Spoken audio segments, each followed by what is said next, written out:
Hello and welcome to the capital study circle.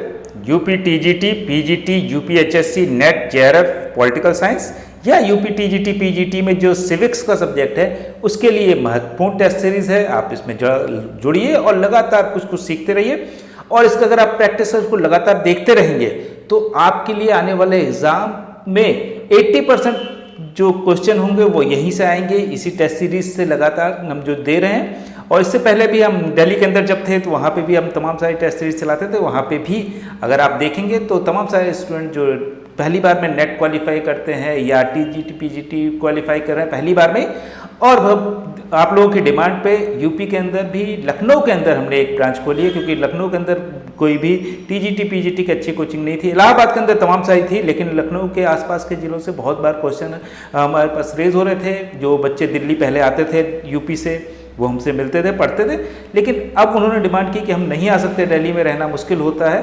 तो क्योंकि financial crisis corona के बाद ऑब्वियसली आई है, हेल्थ क्राइसिस भी है लोगों को, तो हमने एक लखनऊ सेंटर भी खोला है कैपिटल स्टडी सर्कल का। आप सब भी यहाँ से जुड़ सकते हैं। तो ज़्यादा बात न करते हुए हम बाकी डिटेल बाद में आपको दे देंगे। जो हमारे फ़ोन नंबर हैं वो भी आपको दे देते हैं। एक बार हम आपको फ़ोन नंबर दिखाएं कि अगर आपको कोई जानकारी चाहिए हो तो आप यहाँ से ले सकते हैं। 6001203135 पे आप कॉल कर सकते हैं।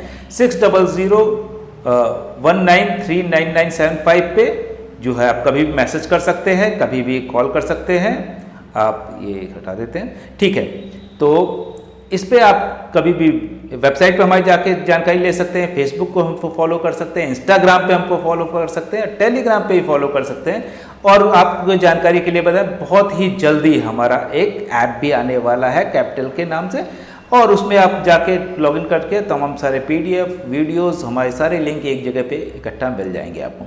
यूट्यूब को फॉलो करते रहिए। यूट्यूब में हमारा कैपिटल स्टडी सर्कल के नाम से यूट्यूब भी है।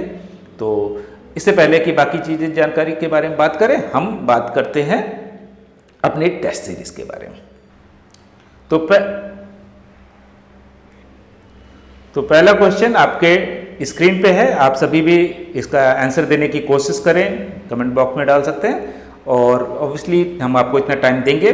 और ये बाईलिंगुअल है, क्योंकि एक बार डिमांड आती है कि बाईलिंगुअल भी होना चाहिए। तमाम सारे स्टूडेंट्स ने अलग अलग मीडियम में पढ़ाई की होती है। कुछ लोग हिंदी मीडियम के हैं, कुछ लोग इंग्लिश मीडियम में पढ़ाई की हो, या कुछ लोग इंग्लिश में भी कंफर्टेबल हैं, तो उसमें हमने बाईलिंगुअल टेस्ट सीरीज निकाली है। तो पहला क्वेश्चन जो है हमारा, जो टेस्ट सीरीज चल रही थी उसमें ही आगे बढ़ते हैं कि 21वें नंबर क्वेश्चन। हाँ भाई, हमने 23rd जो प्रैक्टिस सेट था उसमें हमने 20 तक कर लिया था। 20 जो तो पहला क्वेश्चन देख लेते हैं 21 नंबर का, 21st नंबर का, क्योंकि इससे पहले हमने 20 क्वेश्चन 23rd नंबर जो हमें प्रैक्टिस सेट था उसमें क्वेश्चन डील कर लिए थे। तो पहला क्वेश्चन है, the elections of constituent assembly under the cabinet mission plan were held. तो हिंदी में भी देख लेते हैं। कैबिनेट मिशन योजना के अंतर्गत संवैधानिक सभा चुनाव जो है आयोजित किए गए। कब किए गए कि अब हमारे पास 4 ऑप्शन है। जुलाई 1946, दिसंबर 1946, जनवरी 1947, अगस्त 1947। जुलाई 1946, दिसंबर, जनवरी 1947, अगस्त 1947। तो ये आप बताइए, कोशिश कीजिए आप जवाब देने का। और अगर इसमें लॉजिक भी लगा दें, कॉन्स्टिट्यूएंट असेंबली आप सभी को मालूम है कि कैबिनेट मिशन प्लान जो है वो आया था। कैबिनेट मिशन प्लान 1946 में क्लेमेंट एटली उस समय जो प्राइम मिनिस्टर थे यूनाइटेड किंगडम के, उन्होंने एक कैबिनेट मिशन बनाया था जो ट्रांसफ़र ऑफ पावर होगा ब्रिटिश गवर्नमेंट से हस्तांतरित इंडियन गवर्नमेंट को जो पावर हस्तांतरित होगी उसके लिए कैबिनेट एक मिशन बनाया था। अब उस मिशन में कौन कौन थे ये भी आपको जानना चाहिए, क्योंकि ये भी पूछ सकता है। तो ऑब्वियसली 3 मेंबर्स की जो कमिटी थी, कमीशन था, लॉर्ड पैट्रिक लॉरेंस थे, सर स्टैफोर्ड क्रिप्स थे, एवी अलेक्जेंडर थे। तो ये तीनों लोग बेसिकली कैबिनेट मिशन थे। किस तरह से हस्तांतरित किया जाए, ट्रांसफर ऑफ पावर जो होगी वो किस तरह से होगी, कैबिनेट मिशन इसीलिए बनाया गया था 1946। कौन था प्राइम मिनिस्टर? क्लेमेंट एटली प्राइम मिनिस्टर थे उस समय। तो अब यहाँ पे आप उससे निकाल सकते हैं कि अगस्त में तो हम आज़ाद हो गए थे, और अगर आपको जो कॉन्स्टिट्यूएंट असेंबली की डेट मालूम हो कि पहली मीटिंग कब हुई थी, तो ये दिसंबर में 9th 1946, सेकेंड 11th, और जो है ये थर्ड जो हुई 13th को। तो ये सारी जो चीज़ें हैं, अगर आपको ये मालूम है कि दिसंबर में पहली मीटिंग हो गई थी, तो उससे पहले ही ये उसका इलेक्शन हुए होंगे। तो जुलाई अगस्त में हुए थे 1946 में, जुलाई अगस्त 1946 में इलेक्शन हुए थे। और यहाँ पे सिर्फ जुलाई है, कन्फ्यूज़न है ही नहीं। अगस्त जो है वो 1947 है, तो ये नहीं हो सकता, ये भी नहीं हो सकता, और यही एक आंसर है। तो इसमें अगर आप लॉजिक लगाएंगे या आपको थोड़ी बहुत जानकारी अलग से हो तो, और इस इलेक्शन में जो है 290 जो है सीट्स पे इलेक्शन हुआ था, और 296 में से 208 सीट कांग्रेस ने जीत ली थी, और 73 सीट्स जो है मुस्लिम लीग ने जीती थी। तो ये आपके लिए इम्पोर्टेंट है, कांग्रेस ने कितनी सीट जीती, ये हटाते हैं। ठीक है, आगे बढ़ते हैं कि अगला एक सेकेंड, अगला क्वेश्चन देखते हैं। सेकंड नंबर क्वेश्चन कि क्या है idea, the term city state is generally associated with. अब बहुत ही सिंपल क्वेश्चन है जो हमने बताया कि सिटी स्टेट या नगर राज्य शब्दावली किससे संबंधित है। बहुत simple question, ancient China, ancient Egypt, ancient Greece, ancient India. आप जवाब दीजिए। प्राचीन चीन, प्राचीन मिस्र, प्राचीन यूनान से, प्राचीन भारत से। नगर राज्य किससे संबंधित है ये सभी लोग जानते होंगे, क्योंकि एंशिएंट टाइम में प्लेटो, अरिस्टोटल, अरस्तु और प्लेटो और सुकरात, इन सभी के समय में नगर राज्य, तो ये सभी कहाँ पे थे, प्राचीन यूनान में, एंशिएंट ग्रीस में। तो वहाँ पे नगर राज्य ये छोटे छोटे राज्य होते थे, जिसमें प्लेटो बोलते हैं कि संख्या बहुत कम होनी चाहिए, 5040 होनी चाहिए, और एरिस्टोटल बोलते हैं कि नागरिक तो 1 लाख हो सकते हैं, लेकिन 10,000 के लगभग जो है सिटीजन होने चाहिए, मतलब पॉपुलेशन 1 लाख होनी चाहिए, अरस्तु बोलते हैं। लेकिन जो सिटीजनशिप, जिसको वोटिंग राइट हो, जो पॉलिटिक्स को समझता हो, जो काम को, वो 10,000 ही किसी भी नगर राज्य में होने चाहिए। तो इतने छोटे 5040 प्लेटो, याद रखिए ये भी क्वेश्चन होता है। तो प्लेटो 5040 बोलते हैं, ये 10,000 बोलते हैं। बाद में बहुत लेटर जो है रूसो को अगर हम पढ़ते हैं तो रूसो भी बोलते हैं कि 10,000 एक आइडियल नंबर है एक नगर राज्य के लिए। तो अगला क्वेश्चन देखते हैं। थर्ड नंबर 23rd हो गया क्योंकि उस सीरीज़ के ही चल रहे हैं। तो नॉन कोऑपरेशन मूवमेंट, जो non cooperation movement was ultimately withdrawn by Mahatma Gandhi, कि नॉन कोऑपरेशन मूवमेंट जो था कब क्यों हटाया गया। महात्मा गांधी द्वारा असहयोग आंदोलन को अंततः वापस लिया गया, क्यों लिया गया। इसमें 4 ऑप्शन है आपके पास, इस 4 ऑप्शन में से एक बार कोशिश कीजिए आप जवाब देने की, और ऑब्वियसली हम इसको डिस्कस करेंगे कि क्यों हुआ, कैसे हुआ, कि ओके। तो ये सभी हम जानते हैं कि वहाँ पे इसका answer on the direction of party, कि ऐसा कांग्रेस ने बोला, on account of violent incident of Chauri Chaura, on account of amicable settlement with British government, on account of excessive repression of government. तो ये सारे आइडिया है। पार्टी के दिशा निर्देश पे गांधी जी ने वापस ले लिए, चौरी चौरा कांड की वजह से हिंसक वारदात होने के कारण, ब्रिटिश सरकार के साथ शांतिपूर्ण समाधान होने पर सरकार द्वारा दमनकारी कार्रवाई होने के कारण। तो ऐसा कुछ भी नहीं था, ये दोनों तो बिल्कुल नहीं थे, ये भी नहीं था। चौरी चौरा कांड में हिंसा हो गई थी, आप सभी को मालूम है कि ये क्या हुआ था। तो एक सेकेंड, इसको हटना, ठीक है। तो चौरी चौरा कांड जो है वो इसका सही आंसर होगा। चौरी चौरा कांड कब हुआ था, 1922 में। 1922 में जो हुआ वो चौरी चौरा कांड हुआ, और चौरी चौरा कांड में यूपी के अंदर, आज के समय अगर देखें तो यूपी के अंदर चौरी चौरा है, पहले वो बिहार प्रोविंस में आता था। तो नॉन कोऑपरेशन मूवमेंट जो है महात्मा गांधी द्वारा चलाया गया था, 1920 से शुरू हुआ था, 1922 तक चला, और उसमें तमाम सारी विदेशी चीज़ों को बहिष्कार किया जा रहा था। तो 1922 में चौरी चौरा कांड, ये भी एक क्वेश्चन हो सकता है, ये याद रखिए आप। और अगला क्वेश्चन देखते हैं। Which of the following hampers the growth of healthy public opinion. बहुत सिंपल क्वेश्चन है। निम्नलिखित में से कौन सा स्वस्थ जनमत के निर्माण में बाधा है? कि which of the following hampers the growth of healthy public opinion. तो आप देखिए क्या हो सकता है, क्या बाधा है। स्वतंत्र प्रेस क्या बाधा हो सकती है? फ्री प्रेस, कम्युनल प्रोपेगेंडा बाधा हो सकता है, या पॉजिटिव जर्नलिज्म, या स्पीचेस ऑफ प्रेसिडेंट। इनमें से कौन सी बाधा हेल्दी पब्लिक ओपिनियन, जो स्वस्थ जनमत तैयार करने के लिए? तो सब क्लियर है, इसमें सभी को कोई डाउट नहीं होना चाहिए कि क्या हो सकता है। सांप्रदायिक प्रचार प्रसार, ये जो है कि अगर कम्युनल प्रोपेगेंडा होगा तो सांप्रदायिक हिंसा बढ़ सकती है, एक दूसरे से नफरत होगी, तमाम सारे जो माइनॉरिटीज़ हैं उनके साथ इनजस्टिस भी हो सकता है, क्योंकि वो तो कभी इलेक्शन जीत के डायरेक्टली आ नहीं पाएंगे। तो इस तरह के तमाम सारी चीज़ें नहीं हो पाएंगी। तो ये सांप्रदायिक प्रचार प्रसार जो है ये हमेशा हेल्दी पब्लिक ओपिनियन को इफेक्ट करता है। अगर आप सांप्रदायिक बातें करेंगे तो लोग विकास या दूसरी चीज़ों को छोड़ के अपने धर्म या जाति के बारे में ज़्यादा बात करेंगे। तो आगे देखते हैं। तो next question 25 number question, which one of the following is not the function of political parties in democracy. Political parties का डेमोक्रेसी में क्या फंक्शन है? प्रजातंत्र में राजनीतिक दलों के निम्नलिखित में से कौन से कार्य नहीं है? क्या कार्य नहीं है? Formulation of public opinion, expansion of political consciousness, formulation of government to control the press. ये 4 ऑप्शन है।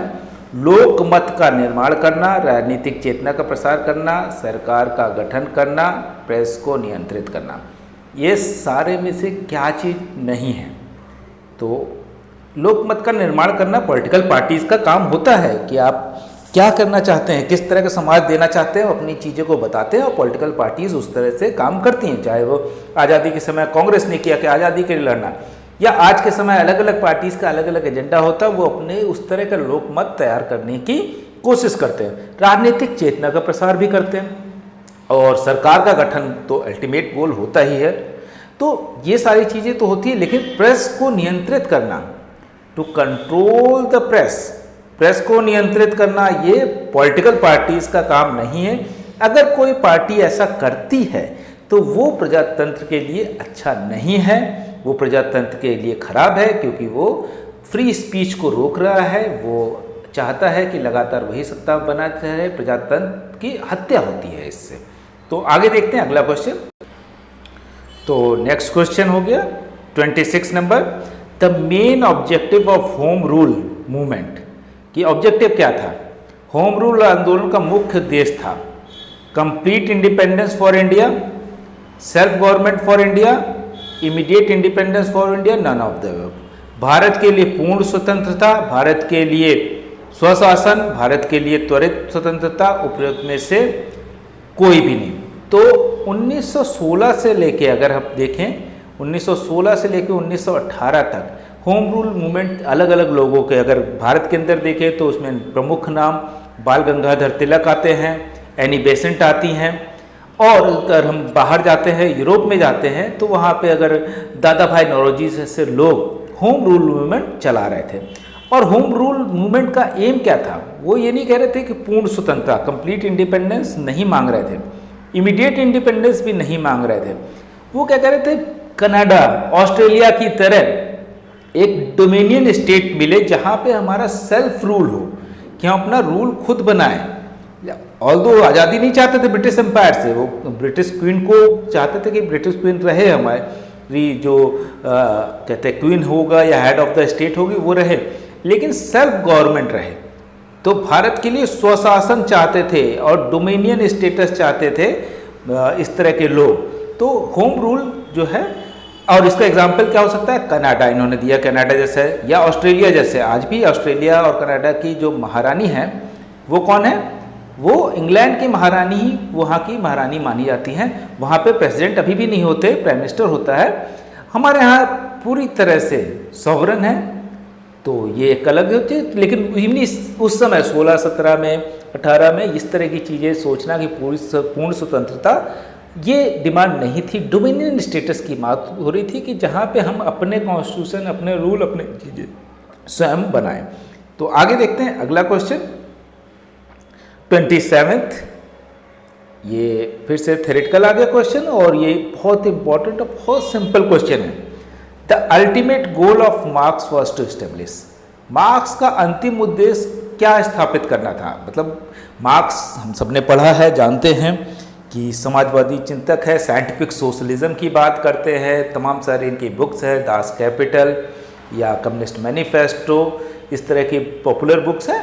और इसके साथ ही एंजल्स के साथ मिलकर बहुत से जो बेसिक आज के समय अगर दुनिया में जहाँ भी कम्युनिस्ट शासन है वो इन्हीं की आइडियोलॉजी पे चलता है, इन्हीं की विचारधारा पे। इससे पहले अगर यूएसएसआर की बात करें या इससे पहले अगर आज के समय चाइना, नॉर्थ कोरिया, क्यूबा, इस तरह के तमाम सारे देशों में अगर हम देखें तो जो है वो मार्क्स की आइडियोलॉजी पे चलते हैं। तो अब इनका उद्देश्य क्या था कि अगर आप मार्क्सवाद को पढ़ते हैं तो देखेंगे अ कास्टलेस सोसाइटी, जाति विहीन समाज इनका उद्देश्य था। A society based on religion, कि धर्म पर आधारित एक समाज। सोसाइटी बेस्ड ऑन मोरालिटी, नैतिकता पर आधारित समाज, या वर्गहीन समाज। तो मार्क्स का पूरा जो दास कैपिटल का मतलब है, कैपिटल का मतलब होता है पूंजी, हिंदी में पूंजी कहते हैं, तो पूंजी के आसपास, इकोनॉमी के आसपास चलता है। तो समाज को ये हमेशा वर्ग में बांटते हैं कि वर्ग क्या है, क्लास। तो दो समाज दो वर्ग में बांट देते हैं, कहते हैं एक अमीर वर्ग है, एक गरीब वर्ग, जिसको ये कहते हैं कि बुर्जुआ वर्ग, और जो अमीर वर्ग है उसको बुर्जुआ वर्ग, और जो गरीब वर्ग है उसको प्रोलेतरित वर्ग बोलते हैं। तो यह कि अब क्या है यहाँ पे अगर हम देखें तो एक वर्गहीन समाज की स्थापना करना ही मार्क्स का आइडिया है। तो आंसर सी सही हो जाएगा, क्लासलेस सोसाइटी, एक वर्गहीन समाज। तो मार्क्स का जो आइडिया है, अगर दूसरे क्वेश्चन भी बन सकते हैं कि साइंटिफिक सोशलिज्म किसका आइडिया है।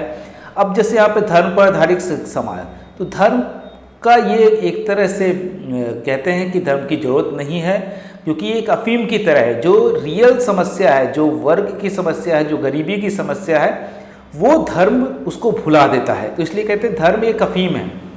तो अफीम जिस तरह से खा लेने से असली समस्या सॉल्व नहीं होती और आदमी अपना उस ट्रांस में चला जाता है, उसको लगता है बहुत अच्छा फील होता है, लेकिन कोई जो नहीं कि उसकी समस्या सॉल्व हो गई।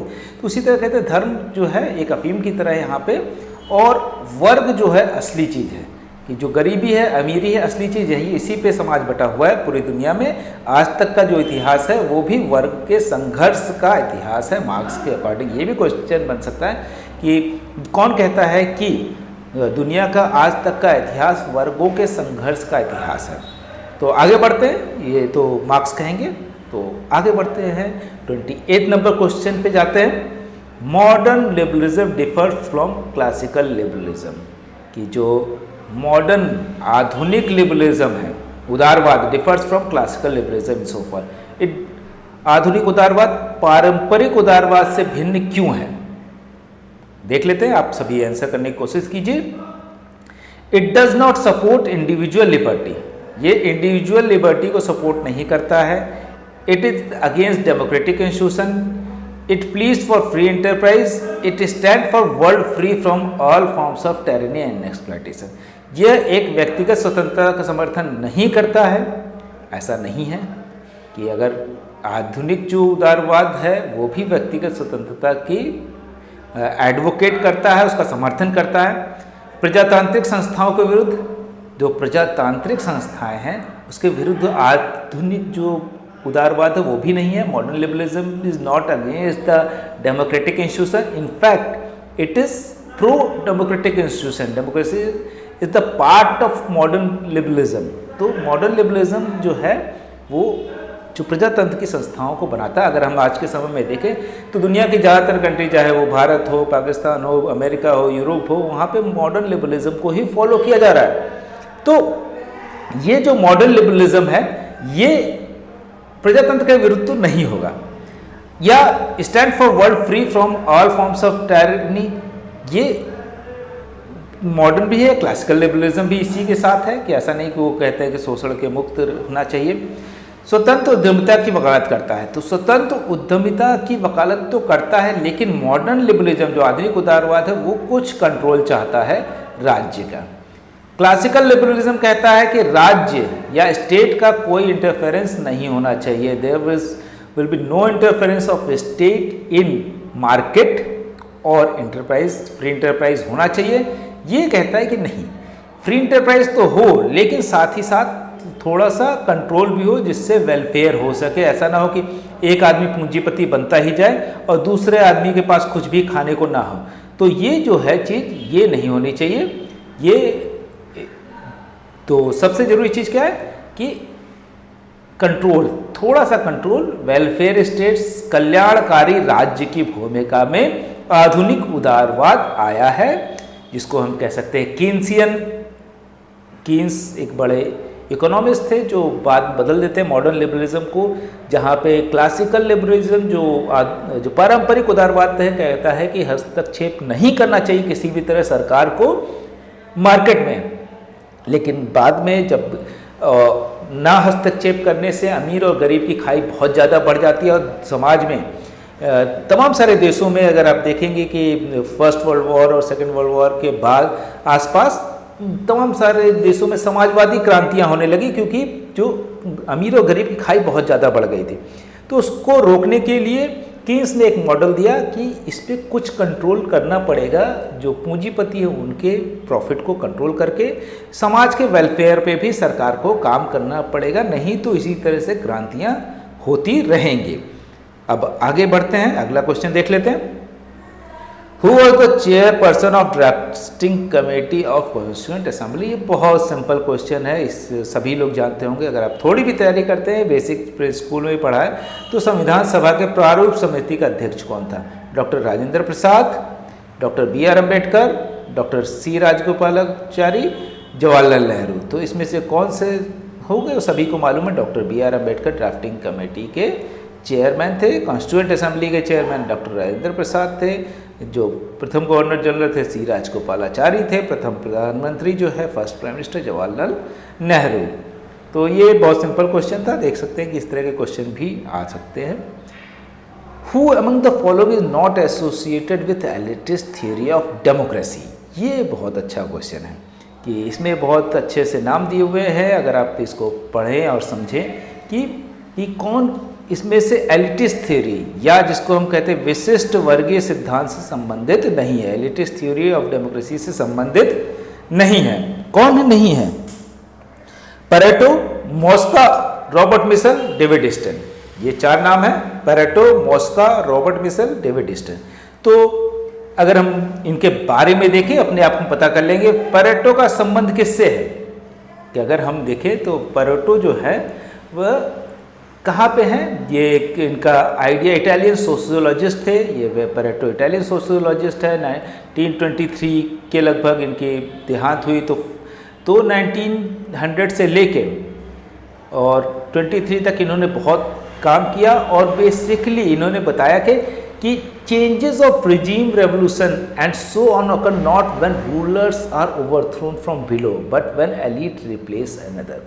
कि ये कहते हैं कि जो सरकारें बदल रही हैं या जो परिवर्तन हो रहे हैं, ऐसा नहीं है कि आप जनता की भागीदारी बढ़ गई है। जनता जो जहाँ की है वो वहीं रहती है। वो सेट ऑफ जो एलीट है, जो अभिजन वर्ग है, जो एलीट, आप भारत में भी देखें, एक आपके पास ऑप्शन है कि आप गरीब जो है वो इस पार्टी को हटा के दूसरी पार्टी को लाए, दूसरी पार्टी को हटा के तीसरी पार्टी को, तीसरी से चौथी। तो 4-5 जो है हमारे पास ऑप्शन है। लेकिन वो ऑप्शन क्या हो रहा है कि उन्हीं में से है। ऐसा नहीं कि जनता आप जो वोट दे रहे हैं आपकी भागीदारी आएगी। इनमें से अलग अलग लोग, कभी आप इसको चुन लेंगे, कभी इसको चुन लेंगे, तो आपके पास ऑप्शन वही 4 है। एक एलिट को हटा के दूसरे एलिट को बैठा देंगे, ऐसा पैरेटो कहते हैं। मॉस्का अगर आप देखेंगे, मॉस्का की बात करेंगे तो एम्फसाइज सोशियोलॉजिकल पर्सनल कैरेक्टर। कहते हैं इनका भी आइडिया ये है कि leads are an organise minority. Mosca क्या कहते हैं? एलिट जो है, जो अभिजन वर्ग है, वो हमेशा माइनॉरिटी में होता है, अल्पसंख्यक वर्ग होता है, लेकिन वो ऑर्गेनाइज रहता है, इसलिए वो रूल करता है। जो अमीर लोग हैं, चंद अमीर लोग या कहते हैं जो पावरफुल लोग हैं, वो बहुत कम संख्या में है। गरीबों की तादाद ज़्यादा है, लेकिन गरीब अपने लोगों को वोट दे के अपना नहीं बनाता, वो अमीरों को ही वोट देता है। तो क्यों? क्योंकि वो कह रहा है कि वो ऑर्गेनाइज, जो अमीर है वो ऑर्गेनाइज है, वो संगठित है। तो वो कहता है वो माइनॉरिटी में तो रहेगा लेकिन वो संगठित है, इसलिए वो हमेशा रूल करता है। और जो गरीब हैं, जिसकी तादाद ज़्यादा है, उनके रिप्रेजेंटेशंस जो पार्लियामेंट हो या दूसरी जगह पर गवर्नमेंट किसी भी तरह की हो, चाहे वो डेमोक्रेटिक इंस्टीट्यूशन हो या नॉन डेमोक्रेटिक इंस्टीट्यूशन, उसकी बात नहीं करते हैं, कोई भी इंस्टीट्यूशन हो, वो कह रहे हैं कि वहाँ पे जो एलीट होगा वही चुन के आता है। और क्योंकि जो नीचे के लोग हैं, जो नीचे का तबका बड़ा होने के साथ साथ वो अनऑर्गेनाइज है, उसमें एकता की कमी होती है हमेशा। और जो ऊपर के लोग होते हैं, तमाम सारे मतभेद के बाद भी उनके अंदर एक एकता होती है, इसलिए हमेशा वही राज करेंगे। रॉबर्ट मिसल हम सभी जानते हैं, ये भी एलिट थ्योरी से जुड़े हुए हैं। तो ये क्या कहते हैं, elite rules which he refer as oligarchy is inevitable. Oligarchy होती है, जैसे अगर हम भारत में देखें तो ओलिगार्की का मतलब क्या होता है कि कुछ चंद अमीर लोग जो सत्ता को भी अपने अनुसार चलाते हैं। एक होता है एरिस्टोक्रेसी, जहाँ पे होता है कि एरिस्टोक्रेसी का मतलब है कि कुछ एलिट लोग तो होंगे जो राजशाही परिवार के हो सकते हैं, लेकिन उनका उद्देश्य क्या होता है कि राज्य को अधिक से अधिक बेहतर बनाना, उसके अंदर लोगों को सुविधा मिले। उसी का विकृत रूप जो है ओलिगार्की है। ओलिगार्की का मतलब होता है कि जहाँ पे कुछ चंद लोग अपने प्रॉफिट के लिए पूरे राज्य को इस्तेमाल करते हैं। अगर गरीबी है तो रहने दो, उसको जल्दी से ख़त्म करने की ज़रूरत नहीं है। अगर भुखमरी है तो उसको रहने दो, 5, 10, 15, 20 साल तक चलने दो, कोई दिक्कत नहीं है। वो सत्ता तो बदल जाएगी, लेकिन ये ओलिगार्की जो है, जो कंट्रोल करता सत्ता को, ये नहीं बदलेगा। तो ये भी नहीं हो सकता। ये तीनों नाम नहीं है तो फिर कौन होगा? डेविड ईस्टन बच्चे। डेविड ईस्टन हम सभी जानते हैं कि बिहेवियरलिज्म के संस्थापक हैं, पोस्ट बिहेवियरलिज्म के भी संस्थापक हैं, जिसको हिंदी में हम क्या कहते हैं, व्यवहारवाद या पूर्व व्यवहारवाद, पूर्व नहीं, उत्तर व्यवहारवाद जो है, दोनों के ही संस्थापक जो है डेविड ईस्टन है, जो हम बाद में कभी क्वेश्चंस में आएंगे तो डेविड ईस्टन के ऊपर भी बात करेंगे। तो आगे देख लेते हैं हम अगला क्वेश्चन, बहुत जरूरी इंपॉर्टेंट क्वेश्चन। पोस्ट बिहेवियरलिज्म आ ही गया। देखिए, post behaviourism gives emphasis on, किस चीज पे पोस्ट बिहेवियरलिज्म? अब यहाँ पे सबसे पहले हमने बात की, किसका सिद्धांत है ये सिद्धांत है डेविड ईस्टन का। डेविड ईस्टन व्यवहारवाद, बिहेवियरलिज्म इसके भी जनक है, और पोस्ट बिहेवियरलिज्म। अब व्यवहारवाद क्या कहता है? व्यवहारवाद कहता है कि यहाँ पे वैल्यू नहीं होनी चाहिए, जो मूल्य है, नैतिकता है, ये सब नहीं होनी चाहिए। जब आप किसी चीज़ को जज कर रहे हैं तो आप नंबर्स में, डेटा के थ्रू जज कीजिए। और उसी समय में अगर हम इसकी कहानी थोड़ी सी बताते हैं कि क्यों उनको अपने ही जो सिद्धांत है उसको पलटना पड़ता है, तो उनको लगा कि इससे तो हम बहुत आसानी से, कि ह्यूमन नेचर को जज करके हम बहुत आसानी से सब कुछ प्रिडिक्ट कर सकते हैं पॉलिटिकल साइंस के अंदर। डेविड ईस्टन को व्यवहारवाद में ये लगा, या बिहेवियरलिज्म।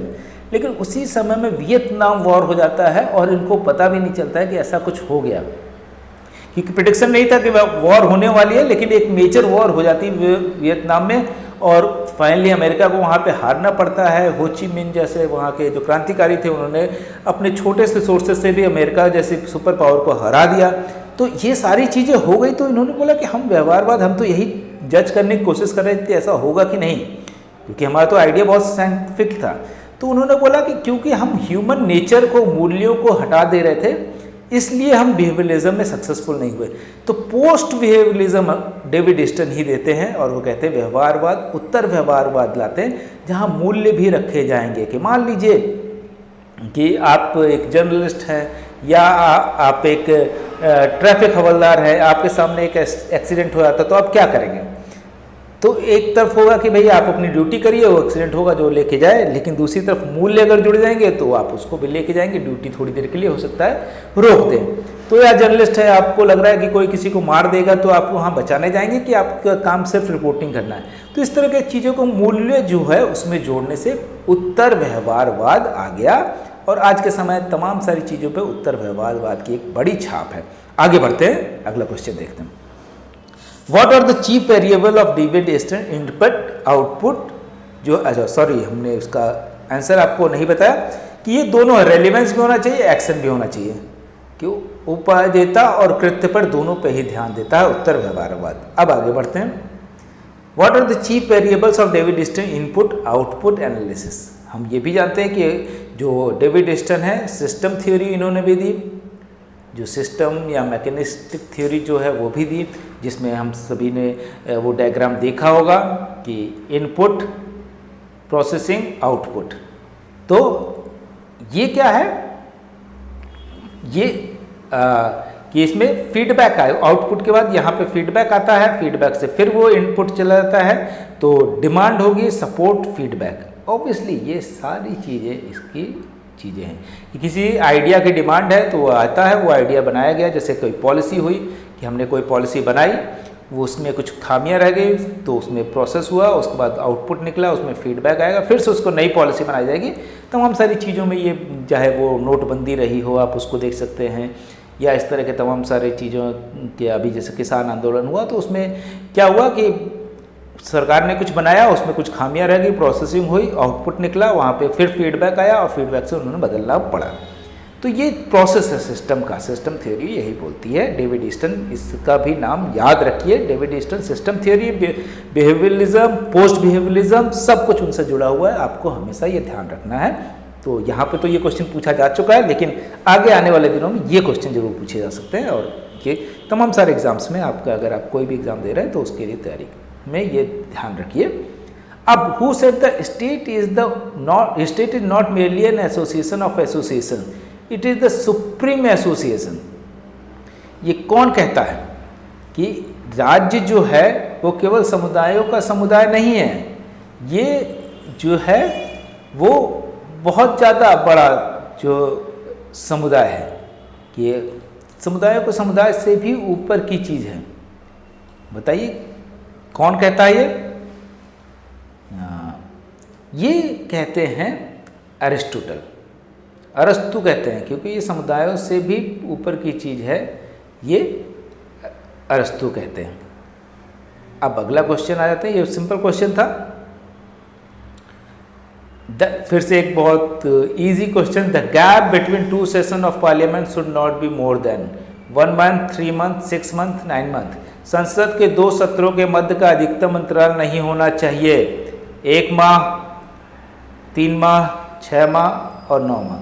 तो 6 माह इसका सही आंसर है। अगर आप इसको देखेंगे कि पार्लियामेंट जो है कि कम से कम 6 माह से ज़्यादा नहीं होना चाहिए, इसीलिए अगर हम इंडियन पार्लियामेंट को देखें तो उसमें क्या होता है कि 3 सेशन होते हैं। कौन कौन से सेशन होते हैं, आप ये नाम बताते हैं, विंटर सेशन, मॉनसून सेशन और बजट सेशन। तो तीनों सेशन, 3 सेशन होने से अपने आप ही साल में 6 महीने 3 बार होगा, तो 6 महीने से ज़्यादा किसी भी कीमत पे नहीं हो पाता। तो ये बहुत सिंपल क्वेश्चन है, लेकिन आपको ध्यान रखना चाहिए। आगे बढ़ते हैं।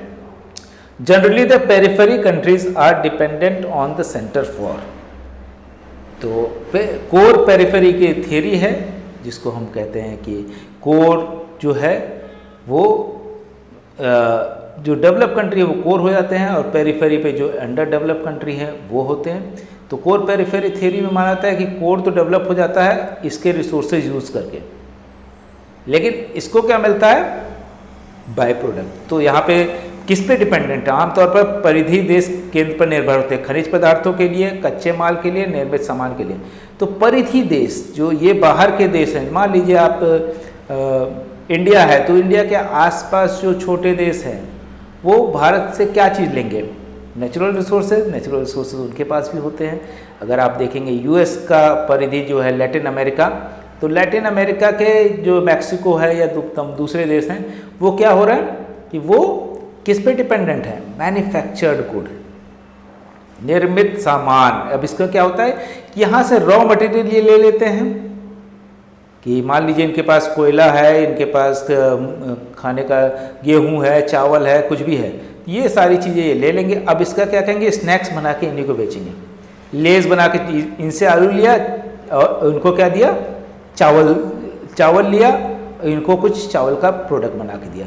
तो निर्मित सामान के लिए इस पर डिपेंडेंट हो जाते हैं, खनिज पदार्थ और दूसरी चीज़ें एक सेकेंड, तो ये रहता ही है। तो रॉ मटेरियल्स तो पेरिफेरी के पास है, मिनरल्स भी होते हैं लेकिन मैन्युफैक्चर गुड्स के लिए, इसीलिए ये हमेशा, क्योंकि कम दाम में इन्होंने ये दिया, प्रोडक्ट जो खरीद रहे हैं वो ज़्यादा दाम में खरीदना पड़ता है, इसलिए है वो जो पेरिफेरी कंट्री है, जो बड़ी कंट्री है उसके आसपास की कंट्री हमेशा गरीब रहती है, क्योंकि वो उसको नहीं चाहता है कि अमीर हो, क्योंकि नेचुरल जो रिसोर्सेज है वो आसानी से कोर कंट्री को मिल सके। आगे बढ़ते हैं, बहुत important question, who said the business of government is to promote the happiness of the society punishing and rewarding. ये कौन कहता है कि जो राज्य का कार्य है वो क्या है कि लोगों की हैप्पीनेस को बढ़ाना। अब बहुत आसान से ट्रिक से आप समझ सकते हैं कि कौन कह सकता है हैप्पीनेस, या कह सकते हैं सुख की परिभाषा कौन देता है। तो हमारे पास नाम है जर्मी बेंथम, जे.एस. मिल, हेगेल, एरिस्टोटल। जर्मी Bentham, JS. मिल, हेगेल और अरस्तु। तो इनमें से कौन सुख पे सबसे अधिक ध्यान देता है? सुख पे सबसे अधिक ध्यान कौन देता है? यूटिलिटेरियन। यूटिलिटेरियन को हम क्या कहते हैं? उपयोगितावादी। उपयोगितावादी इनमें से कौन सा है? आप सभी जानते हैं, इसमें से दो उपयोगितावादी हैं। ऑल्दो वो अपने आप को जे.एस. मिल उपयोगितावादी बोलते हैं, लेकिन पॉलिटिकल थिंकर्स जो हैं वो उनको उदारवादी मानते हैं, क्योंकि इनकी थ्योरी जो है उदारवाद के काफ़ी नज़दीक है। उसी समय में अगर हम देखें तो जर्मी बेंथम जो है वो उपयोगितावादी, हम हेगल जानते हैं आदर्शवादी हैं, अरिस्टोटल भी आदर्शवादी की तरह से रखेंगे, और लेकिन जर्मी बेंथम उपयोगितावादी हैं। उनका हर चीज़ को नापने का तरीका क्या कहते हैं? मैक्सिमम लोगों की खुशी जिस चीज़ में हो जो वो है उसी को वो सही मानते हैं। Greatest happiness of greatest number, अधिक लोगों की खुशी जिसमें हो वही सही है। तो जर्मी बेंथम कहते हैं हैप्पीनेस से आप इससे अंदाजा लगा सकते हैं। आगे बढ़ते हैं। What are the institution of civil society according to Antonio Gramsci. तो ग्राम्सी जो है एक सबसे अधिक अगर देखें तो पॉपुलर है, इनका जो हेजिमनी की थ्योरी है, हेजिमनी की थ्योरी के लिए पॉपुलर है, लेकिन यहाँ पे वो नहीं पूछा है कि इनका जो सिविल सोसाइटी है, नागरिक समाज, उसमें क्या चीज़ आती है? फैमिली भी आती है, रिलीजियस इंस्टीट्यूशन भी आते हैं, स्कूल आते हैं, ये ऑल ऑफ द। तो डी हो जाएगा इसका आंसर, क्योंकि ये सारी चीज़ें आपको सोचने पे या आपकी सोच पे कंट्रोल करते हैं। उनका आइडिया इटली के अंदर ग्राम्सी थे, उसी समय फासिज्म आता है मुसोलिनी का और उनको जेल में डाल दिया जाता है।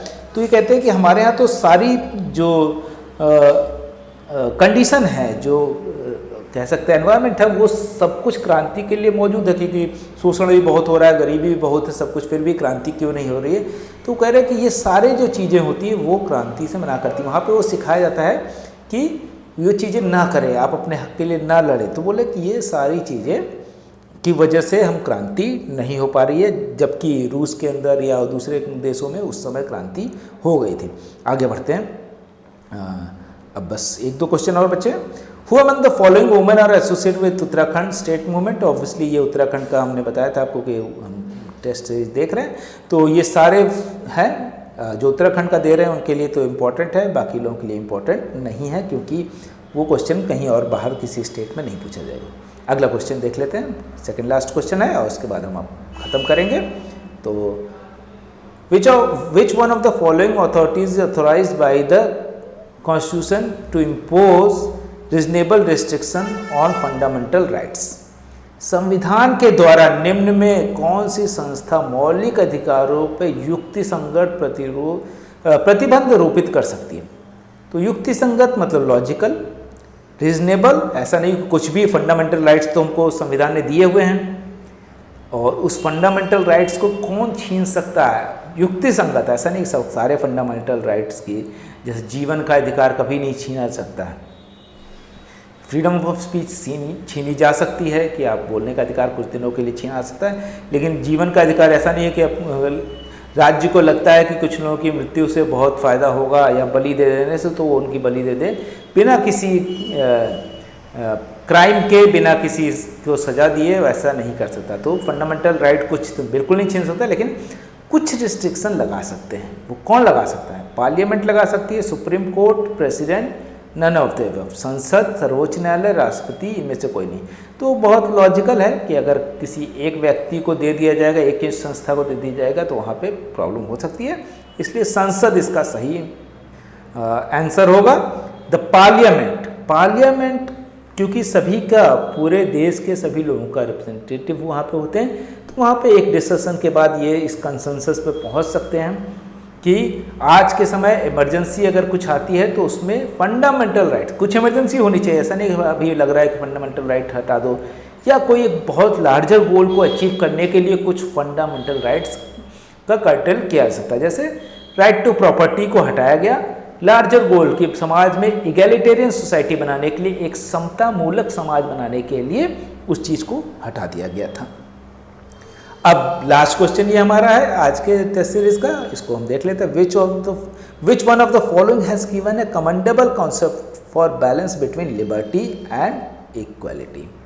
तो लिबर्टी जो स्वतंत्रता है और समानता के बीच में कौन एक बेसिक आइडिया बनाता है कि कम से कम उसके अंदर बैलेंस होना चाहिए।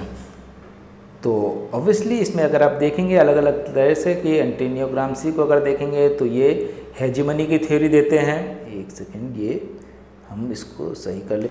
तो हमने देखा कि एंटोनियो ग्राम्सी जो है वो हेजिमनी की थ्योरी देते हैं, और John Rawls theory of justice, Robert Nozick libertarian theory देते हैं, उदारवाद का जो मॉडर्न कॉन्सेप्ट देते हैं कि जहाँ पे जॉन रॉल्स एक तरह से जो वेलफेयर की बात करते हैं, ये फ्री लिबरलिज्म की बात करते हैं, क्लासिकल लिबरलिज्म की तरफ फिर से लौटाते हैं, जो पारंपरिक उदारवाद की तरफ फिर से ले जाते हैं। तो ऑप्शन क्या बचता है? अगर हम रॉबर्ट नोजिक को हटा दें, जॉन रॉल्स को हटा दें, एंटोनियो ग्राम्सी को हटा दें, एफ ए हैक, ये क्या कहते हैं? स्वतंत्रता और समानता के बीच में एक बैलेंस होना चाहिए। तो आई होप कि आप लोगों को ये सीरीज समझ में आ रही होगी। और कोई क्वेश्चन हो, कोई क्वेरी हो, कोई सजेशन हो तो आप हमें बोल सकते हैं और आप हमें कांटेक्ट कर सकते हैं। तमाम सारे नंबर हैं, अगर आप देखेंगे तो यहाँ पे हमारा नंबर 6001203135 पे कॉल कर सकते हैं, 6001 तो और इसके अलावा आप दोनों इस पे व्हाट्सएप कर सकते हैं, वेबसाइट, हमारी वेबसाइट को विजिट कर सकते हैं। और हम एक सेकेंड, हाँ, और साथ ही साथ हमारे वेबसाइट के अलावा फेसबुक, इंस्टाग्राम और कैपिटल स्टडी सर्कल के नाम से हमारे यूट्यूब चैनल को भी ज्वाइन कर सकते हैं, जहाँ पे हम तमाम सारे वीडियोस फ्री डालते हैं। और आपके सफलता के लिए हम आप चाहते हैं कि आप जल्दी से जल्दी इसको पूरा देख लें और आने वाले किसी भी एग्ज़ाम में पहले अटैम्प्ट में सफल हो, या इस जो भी किसी का ये अटैम्प्ट हो उसमें सफल हो। और हमें मेल कर सकते हैं अगर आपको कोई PDF चाहिए या किसी भी तरह की जानकारी आपको चाहिए तो आप हमको मेल कर सकते हैं। इसमें thecapitalstudy20@gmail.com पे हम आपकी पूरी सहायता करेंगे। बाकी जो नंबर्स आपको दिए हुए हैं उस पर आप कभी भी व्हाट्सएप और कॉल करके हमसे जानकारी ले सकते हैं। आपको फिर से बताना चाहेंगे कि हमने एक लखनऊ के अंदर ब्रांच के, दिल्ली के बाद अब हमारा लखनऊ में भी ऑफिस खुल चुका है और हमारा एक इंस्टीट्यूट खुल चुका है जहाँ पे आप ज्वाइन कर सकते हैं हमको। और ऑफलाइन कोर्सेज के लिए, ऑनलाइन कोर्सेज के लिए भी आप हमको कॉल कर सकते हैं। हम ऑनलाइन कोर्सेज में भी, आप अगर लखनऊ के बाहर हैं तो ऑनलाइन कोर्सेज कर सकते हैं, और लखनऊ के आसपास के इलाके में है तो आप ज़रूर ज्वाइन कीजिए और आपको रिजल्ट देखने को मिलेगा। तो इसी के साथ अपनी बात ख़त्म करते हैं। Thank you very much, thank you for watching and listening. Thank you.